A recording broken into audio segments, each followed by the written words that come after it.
This is the final video in a series of 3 videos on the Maritime Transportation System. In this video, we'll discuss Maritime Transportation System cyber attacks and mitigation strategies. This video was brought to you by the National Cybersecurity Training and Education Center out of Whatcom Community College. The creation of this video was funded by a National Science Foundation Advanced Technological Education grant. My name is Philip Kreger. I'm an Associate Professor of Cybersecurity at Embry-Riddle Aeronautical University in Daytona Beach, Florida.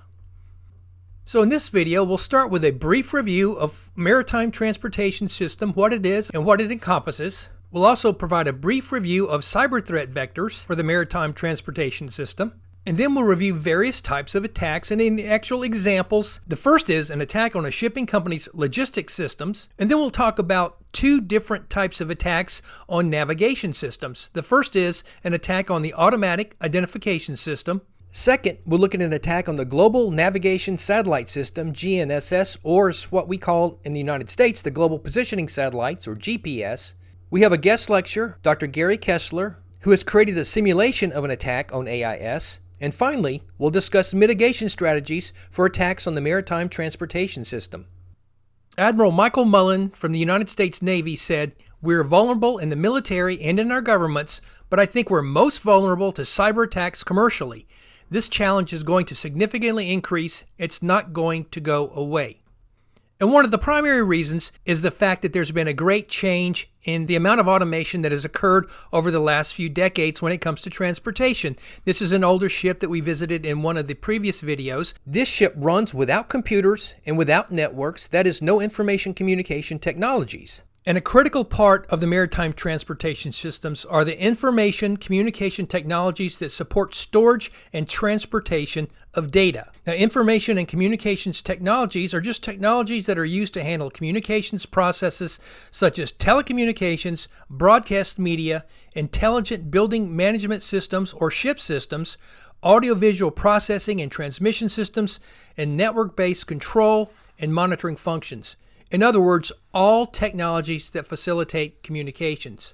And so modern ships are highly reliant on these information communication technologies to function. And as such, modern ships are essentially floating computers and networks, and as such are susceptible to vulnerabilities and cyber attack.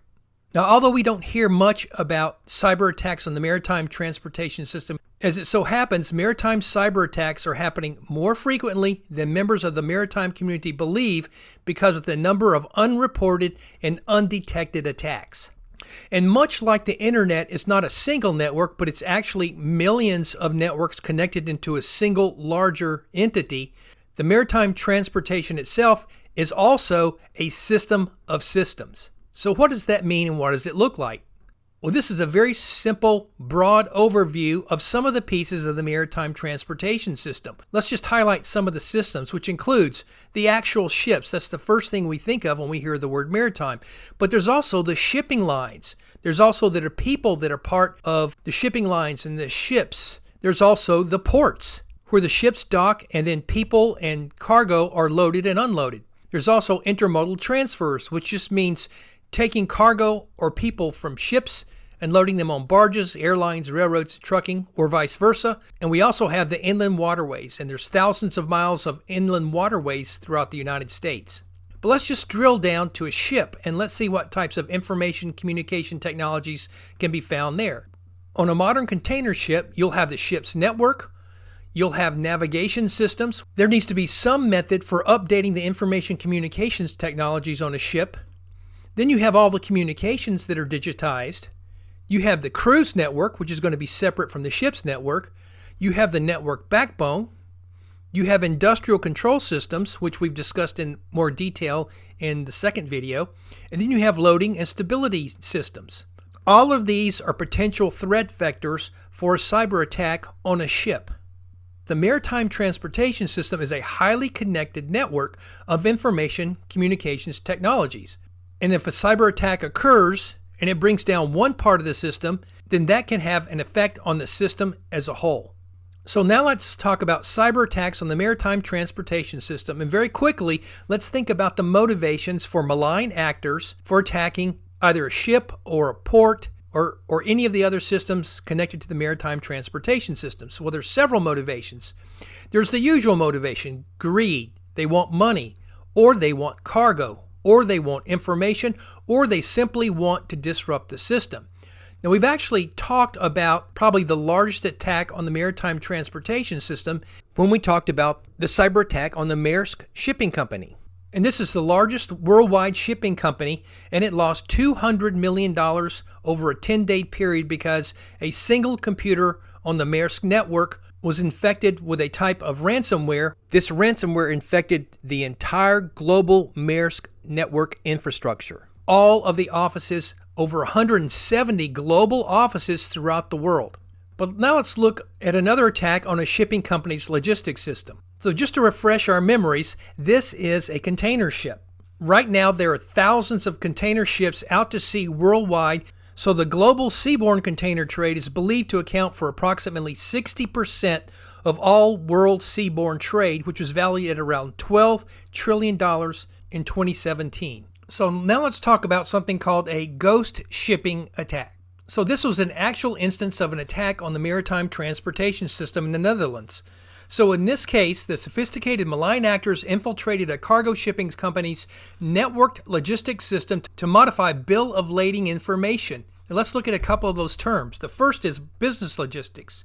Business logistics is a business planning framework that is concerned with material procurement, materials management, and overall inventory control. It is an activity that takes goods from source to destination location. The second term is bill of lading information. A bill of lading is a legal document issued by a carrier to a shipper that details the type, quantity, and destination of the goods being carried. So it essentially serves as a shipment receipt when the carrier delivers the good at a predetermined destination. All of that information is contained in computers and networked throughout the business. Dutch drug traffickers hid drugs inside shipping containers that were en route to the port of Antwerp, which is Netherlands' largest port. The malign actors gained access to the terminal systems that contained the logistic information on the contents and owners of the containers and modified that information. When the ships docked at port, the malign actors would then come to collect their containers. And the shipping companies would release the containers containing the drugs to the actors based on the false bill of lading documents. And of course, this happened right before the rightful owners could take delivery of the shipments. Each cargo ship contains hundreds or even thousands of these containers. What's in a container? Who owns the products and goods in those containers? That information solely resides in those logistics programs being run by the shipping companies. Now let's look at navigation attacks on ships. Navigation systems comprise a variety of devices that allow for the tracking of the current location of the vessel as well as set the future direction of the travel of the vessel. So how many navigation systems or parts of the navigation system on a ship are there? Well, there's the automatic identification system. I'll explain that in detail a little later in this video. There's the GPS or global navigation satellite system that we all use today. There's the autopilot, the echo sounder, the electronic chart display and information system, the navigational telex, the gyroscope, the navigation workstation, radar, sonar, and various types of sensors. All of these systems on modern ships are run via computer and are connected to networks. Now let's look in detail at the automatic identification system, which is quite unique to the maritime transportation system. AIS is a safety feature described by the U.S. Coast Guard as foremost a navigational tool for collision avoidance and is mandatory for all ships carrying passengers and any cargo vessels over a certain size. However, there are millions of smaller vessels that are not cargo container ships or passenger carrying ships that also are equipped and use AIS for navigational purposes. So the actual AIS system is simply a transponder that transmits course, speed, type of vessel, type of cargo, whether it's at anchor or underway, and other information for safety purposes. And unfortunately, the AIS system is neither encrypted nor authenticated. This will be important when we start talking about potential cyber attacks on AIS. And we've already discussed in one of the other series of National Airspace System cybersecurity of the automatic dependent surveillance system broadcast on aircraft that is now required in 2020 for all aircraft flying in the U.S. national airspace.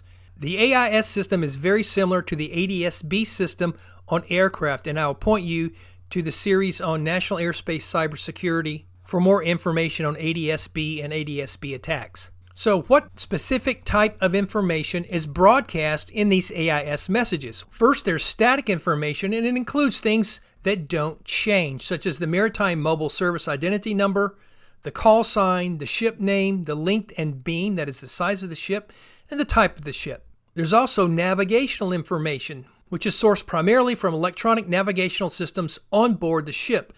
And this information includes course over ground, speed over ground, the heading, navigational status, and rate of turn. And finally, there's voyage-specific information which may change, which includes the ship's draft, that is normally influenced by how much cargo is being carried, whether it has hazardous cargo, and the route plan.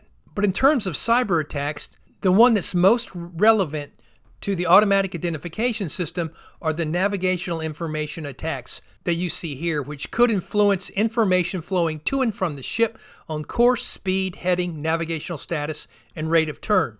So how often are these AIS messages generated and sent? As you can see on the screen, it really depends upon two different things. The transponder type, which can be broken down into transponder type class A or B, and the speed of the vessel. Notice that for a ship that is anchored or moored that is not moving, the AIS transmission rate is once every 3 minutes. Faster moving vessels, however, require a greater frequency of transmission, noting on the screen up to once every 2 seconds. And this is a screen capture from marinetraffic.com, and it shows you all the ships in and around the continental United States and all the way down to Mexico.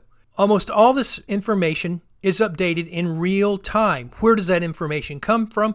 It actually comes from the ship through the information that is transmitted over the AIS signals. And if we zoom in here to two of our larger ports in the United States, Houston and New Orleans, you can see all different types of ships, and each type of ship is allotted a distinct icon. But if we click on one of these, we can find out more information about the ship. For example, on the right, you see one of these ships is the Maersk Atlanta. Its origin was U.S. port in Houston, and it is traveling to Norfolk, that is U.S. ORF. It shows you the date and time this was taken, the estimated time of arrival. It shows you that the status is underway using the engines. It shows you the speed and course as well as the draft. And you notice also that you could click on the past track or the route forecast to determine the historical track of the ship as well as where the ship is likely to be in the future. All of this information is being generated by the systems on the ships and being transmitted over AIS either through satellite or if they're close enough to the shore, AIS receiver stations, and we'll talk a little bit more about that shortly. And then that information goes to the vessel tracking services, and one of these is the website you see here, marinetraffic.org. How can you have an attack on the automatic identification system? Well, there's actually various types of attack, and we'll talk about one in particular. Now, recall that we said that the AIS signals are neither encrypted nor authenticated, which means that sophisticated malign actors could take advantage of this through modifying information in the AIS signals or creating new false information, both influencing the integrity of the information. This is sometimes called spoofing. So why is this still occurring?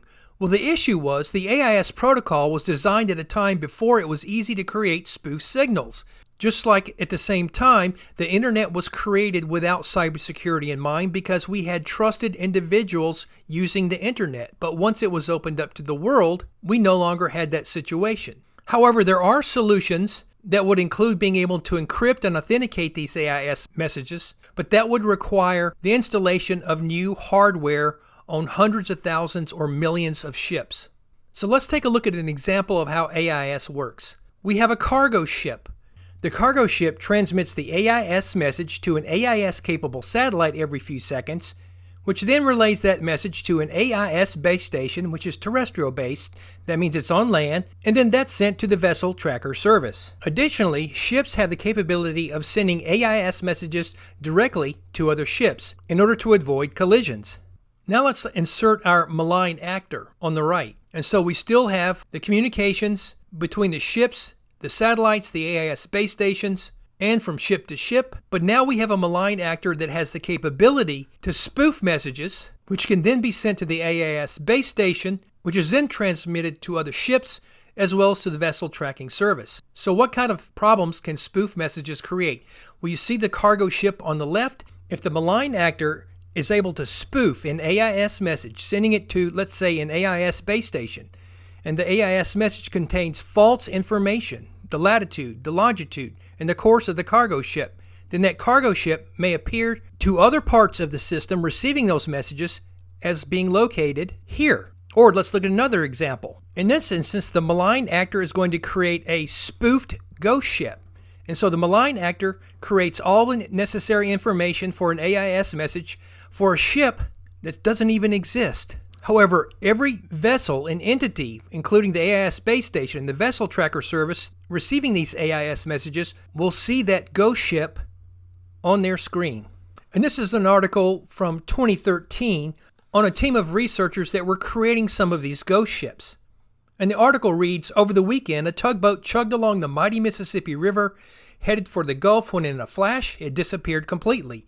Moments later, it reappeared, popping into existence a few hundred miles away on a small lake in Texas.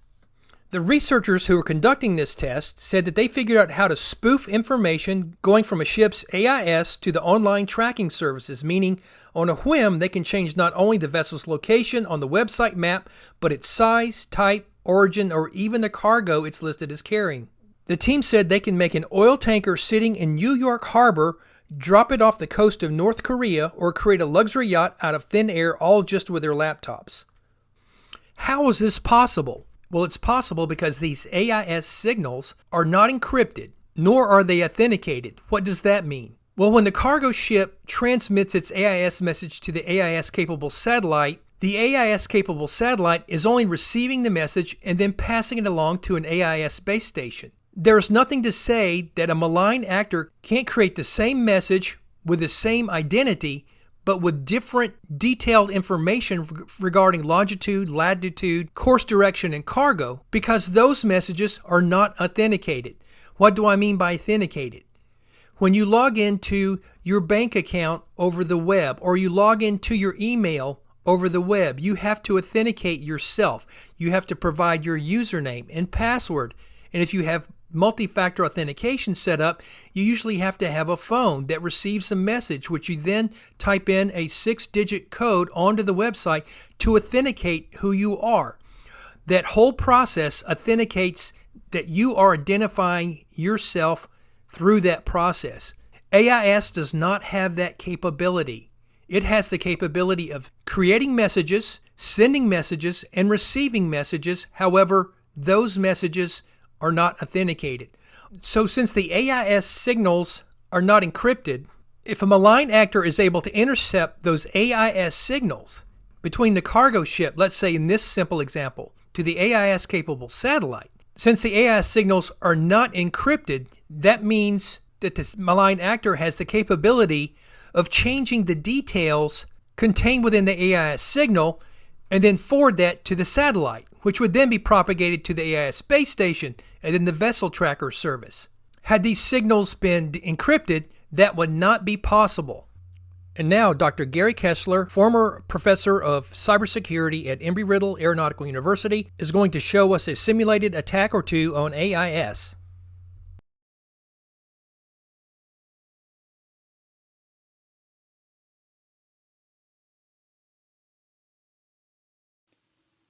So here we have a section of the Intracoastal Waterway, known locally as the Halifax River, in the area of Daytona Beach, which is up here, and Ponce Inlet here on the east coast of Florida.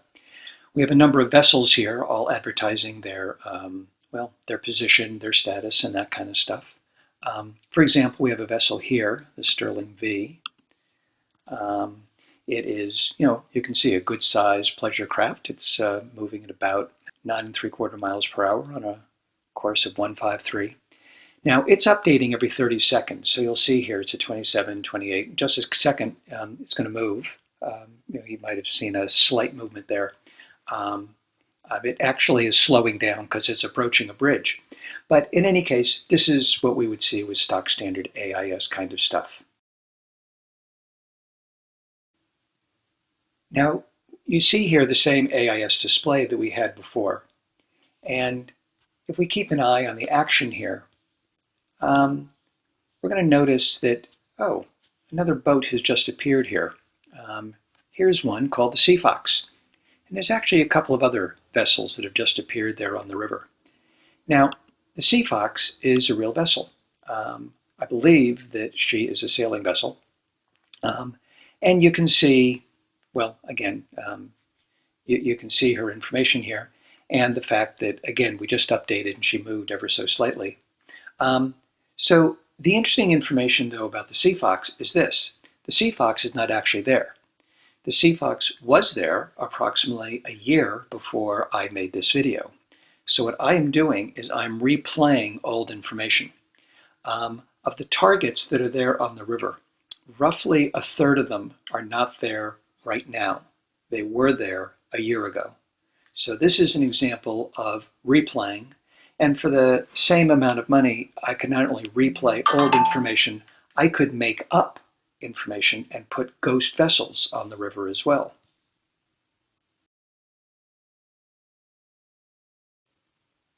Now, while we're looking at the action here, I would like to focus a little bit on Ponce Inlet because I've got some interesting stuff I want to show you with Ponce Inlet. So here's Ponce de Leon Inlet, and you will notice the inlet has some marker buoys, as you would expect, the ATONs here, telling you the channel, safe channel to come on in. And stock standard, if you're coming from the east going to the west, you're going to have red on your right, green on your left, and this defines the channel coming in. And if you look at the channel, you'll notice we've got our dark blue or shallow water here, and the lighter blue is the deeper water, because indeed in this channel here is dredged by the Army Corps of Engineers. And here we're talking about depths anywhere from 25 to 35 feet. And yet over here, what we have are depths perhaps as low as 2 or 3 feet, particularly at low tide. So what we're starting to see now with these little black boxes is we're going to see the creation of what's called virtual ATONs, virtual aids to navigation. So if you're looking at your AIS display, well, you'll see the green and the red buoys, and they're also on the chart. Virtual ATONs don't appear on the chart. So for example, this ATON here, called PI, I had to give it a name, is a preferred channel marker, one that you would want to keep on your starboard side. So if you were coming in from the east, you would say, the preferred channel is down here, the secondary channel is up there. And if you look at these other aids to navigation, you can see the triangle, which would be on the right, squares would be on your left, triangles are even numbered, representing, again, triangles are red, squares are green and odd numbered. It looks like we've got a perfectly good secondary channel here, which of course, if a boat were to follow, would drive it right into the shallow water. This is an example of ghost ATONs, same way I could put on a ghost vessel. Dr. Kessler shared with us some interesting types of attacks on the AIS system. First, the AIS messages, because they're not authenticated, because they're not encrypted, they can be spoofed. That is, either the information within the AIS messages can be changed, or new virtual ghost ships can be created when in fact they do not exist. Imagine the surprise of a captain who identifies a ghost ship on their AIS system, indicating that they're on a collision course that requires evasive maneuvers. Also, navigational aids are critical, particularly for mariners in a channel, displaying the appropriate course so that the ships don't run aground. As Dr. Kessler showed, malign actors can create virtual ghost navigational aids which could cause ships to run aground, requiring extensive assistance. And now finally, let's move on to the final type of attack we're going to be discussing, and that is attacks on the global navigation satellite systems. So just as with AIS, there is such a thing as spoofing when it comes to navigational satellite transmissions. GNSS spoofing alters the data associated with the GNSS to produce different positions, navigation, or actual timing information. Did you know when your phone updates its time, it's doing that through, if you're in the US, through the global positioning system? And what this spoofing does is that it tricks the GPS receiver, which can be a system aboard a ship or even your own smartphone, and of course the applications that are running on it, into thinking that you're in another place or another time. So global navigation satellite systems circle the Earth in medium Earth orbit. These signals, as we've discussed previously, are weak, and as with AIS, they are unencrypted and are not authenticated. Now, when I'm talking about these signals, I'm talking about the ones that are used by civilians. The military in the United States uses different bands which are encrypted and are authenticated. And so GNSS spoofing occurs when a terrestrial radio, that means a radio that's on land, mimics GPS signals at a greater signal strength than the actual GPS system. Remember, these GNSS satellites are in medium Earth orbit. They're thousands of miles above the Earth, and therefore those signals are going to be weak. So when this spoofing occurs, it effectively replaces the real GPS signals with a fake signal. So GPS spoofing used to be very complicated, that required expensive electronics that only militaries could do. Now it's easy to gain access to such a transmitter. And here's a news item from 2019. The Russians are screwing with the GPS system to send bogus navigation data to thousands of ships. So the Russians have started hacking into the global navigation satellite system on a mass scale to confuse thousands of ships and airplanes about where they are. GNSS comprises the constellation of international satellites that orbit Earth. From the article, the Russians have started hacking into the global navigation satellite system on a mass scale to confuse thousands of ships and airplanes about where they are located. GNSS comprises the constellation of international satellite systems that orbit the Earth. And as you see on the screen, several countries have their own GNSS systems, as you see that the US, Russia, China, India, Japan, and the European Union. The US's global positioning system, China's system, Russia's, and the EU systems are part of the GNSS. So a study found that there were nearly 10,000 incidents of ships being sent bad location data. Specifically, the study found 1,300 civilian ships had been affected as of 2019. Almost 10,000 incidents were reported or detected. And just like with the AIS, you can imagine that position and timing are very important when vessels are moving. Just as with aircraft, ships are moving and they need to know their exact location and their exact course.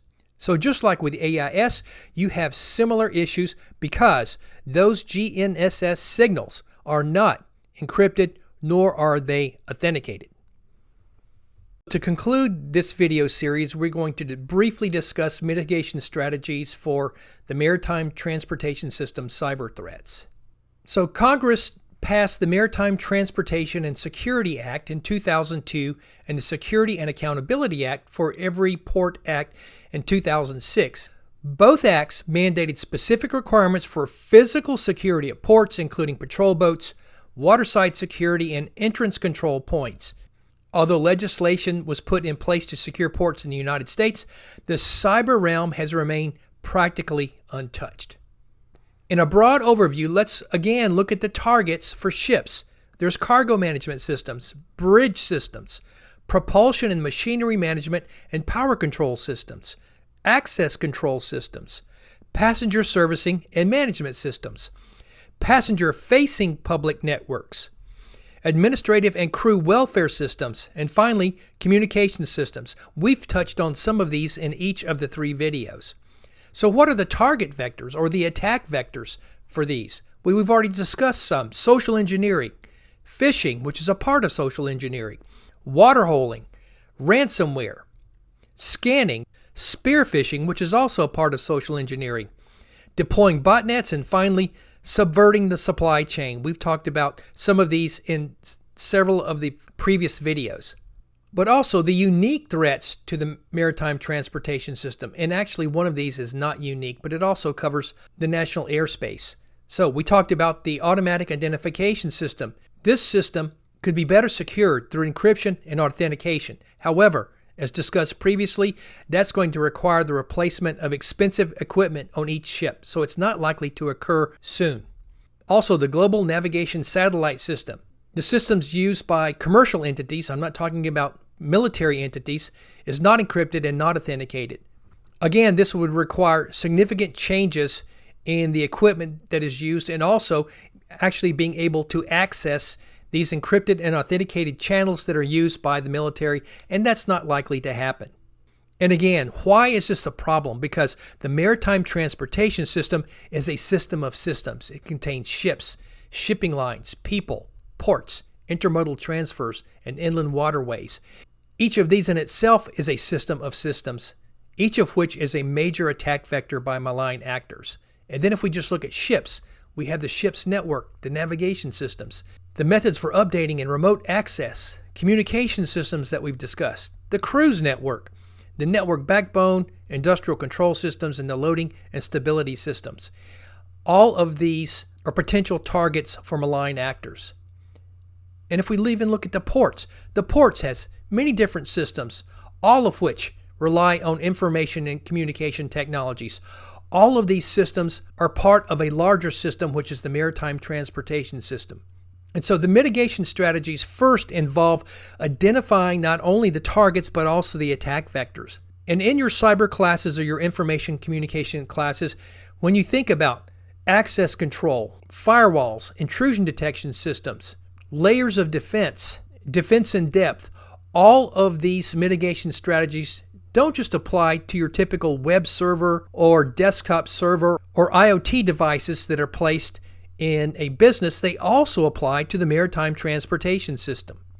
So just to summarize what we've discussed in this final video on the maritime transportation system cybersecurity, we reviewed the maritime transportation system and the fact that it's a system of systems, that it's highly complex, relying on information communication technologies in each system. We looked at a brief overview of the cyber threat vectors.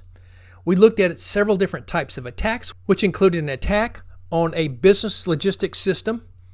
We looked at attacks on the automatic identification system, and we looked at the global navigation satellite system, or as we call it, the global positioning system, or as we call it, the global positioning satellite system here in the United States, and not only potential, but also actual attacks on that by Russia. Dr. Gary Kessler provided us a simulation of an attack on AIS, which created not only spoofed or ghost ships, but also the creation of virtual ghost navigational aids. And finally, we briefly talked about mitigation strategies. The issue with mitigation strategies is, for the most part, the things you're learning in class apply to the maritime transportation system because those systems are heavily reliant on information communication technologies. We're talking about computing devices, computers, and networks. And the only things that are kind of unique to the maritime transportation system is the AIS system in terms of communications. This video was brought to you by the National Cybersecurity Training and Education Center out of Whatcom Community College through a grant funded by the National Science Foundation.